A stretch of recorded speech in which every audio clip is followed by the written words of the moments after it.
এক কাপ চায়ে ডুব দিয়ে সব দুঃখ ভুলে যাই।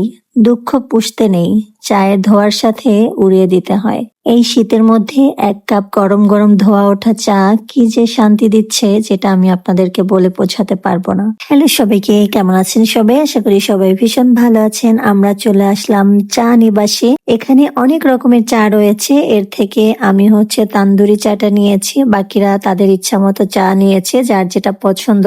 আজ আমরা এখানে আসছি, আমি, সৌরভ আর আমাদের একটা বড় ভাই, সবাই মিলে এখানে বসে চা খাচ্ছিলাম আর গল্প করতেছিলাম। এই সন্ধ্যাবেলা চা খেতে সত্যি অনেক বেশি ভালো লাগছে।